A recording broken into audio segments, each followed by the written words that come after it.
안녕하세요. 옐로우케이크 해지니어스 김혜진 교수입니다. 자, 곧 우리 민족의 대명절 설날이 다가오죠. 해외로 여행 가시는 분들도 많을 것 같아요. 그런데 최근 제주항공의 사고로 인한 고인들을 추모하면서 이렇게 비행기 사고에 대해서 우려하시는 분들도 많을 거라고 생각을 해요. 이러한 비행기 사고가 또 원자력 사고와도 유사점이 있는 것 같아요. 사고의 확률은 굉장히 낮지만은 한 번 사고가 발생하면은 대형 사고가 되죠. 또 이렇게 비행기와 관련된 여러 가지 괴담들이 있는데 그 중 하나가 방사선과 관련된 이야기입니다. 장시간 비행기를 타면 방사선을 많이 노출이 된다. 그래서 장시간 비행기를 타는 승무원들은 암에 걸릴 확률이 높다. 정말 과연 그럴까? 자, 오늘은 그 이야기에 대해서 살펴보겠습니다. 자, 가볼까요?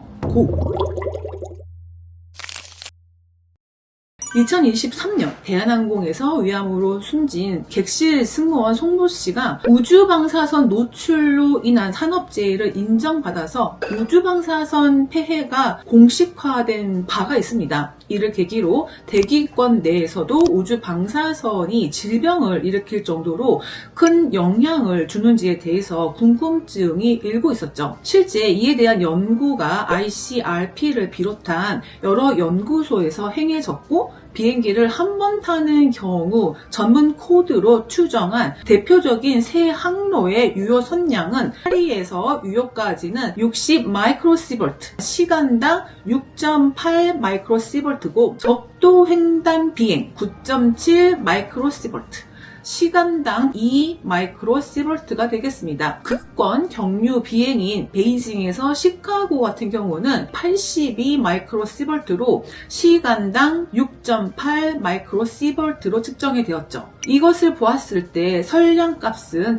또 횡단 노선에서 가장 낮고 극쪽으로 갈수록 더 노출이 많다는 것을 알 수가 있습니다. 이렇게 극쪽으로 갈수록 더 방사선 피폭이 높은 이유, 바로 극쪽에는 지구 자기장의 차폐가 크게 떨어지기 때문입니다. 지구 자기장은 지구 밖에서 날아오는 우주 방사선 등으로부터 지구의 생명체와 환경을 보호해주는 역할을 하죠. 그쪽에서는 자기장이 우주로 뻗어 있기 때문에 자기장을 타고 방사능의 원천인 입자들이 들어오기 쉽기 때문입니다. 따라서 극적으로 운행하는 비행기에 탑승한 승무원이 크던 작던 우주 방사선에 노출될 확률이 훨씬 높은 거죠. 고도가 높아질수록 극쪽에 가까워질수록 비행시간이 길수록 더더욱 그렇습니다. 당연히 비행기에서의 방사선 피폭은 일반 승객들보다 승무원에게 더욱 치명적이겠죠. 예를 들어 유럽 항공 승무원의 경우 연평균 유효 선량이 체코는 1 마이크로시버트에서 핀란드, 스웨덴 같은 경우에는 2.5 마이크로시버트까지 측정되었습니다. 연간 최대 유효 선량은 덴마크, 독일 항공사에서 6에서 7 마이크로시버트였죠. 미국 같은 경우도 평균 유효 선량은 비슷해서 2006년 3.1 마이크로시버트였습니다. 2007년 일본 승무원의 연평균 선량은 기장의 경우 평균 1.7 마이크로시버트, 최대 3.8 마이크로시버트였고 객실 승무원의 경우 평균 2.2 마이크로시버트, 최대 4.2 마이크로시버트였죠.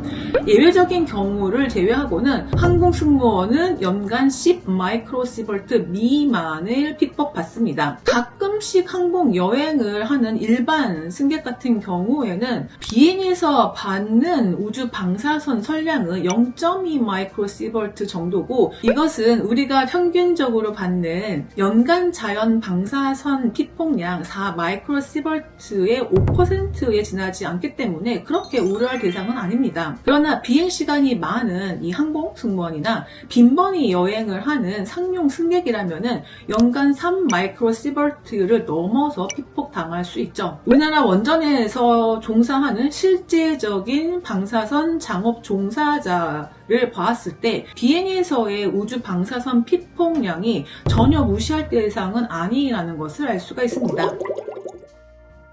자, 오늘은 비행할 때 발생할 수 있는 우주방사선 피폭에 대해서 알아봤습니다. 1년에 2번 정도 비행기를 타는 승객이라면 별로 걱정할 필요가 없지만은 자주 비행기를 타는 분이라면 방사선 피폭에 대해서 조심하고 체크해 볼 필요가 있겠죠. 다음 시간에도 우리 일상에서 원자력과 관련된 궁금한 이야기들을 하나씩 풀어가겠습니다. 다음 시간에 보아요. 안녕!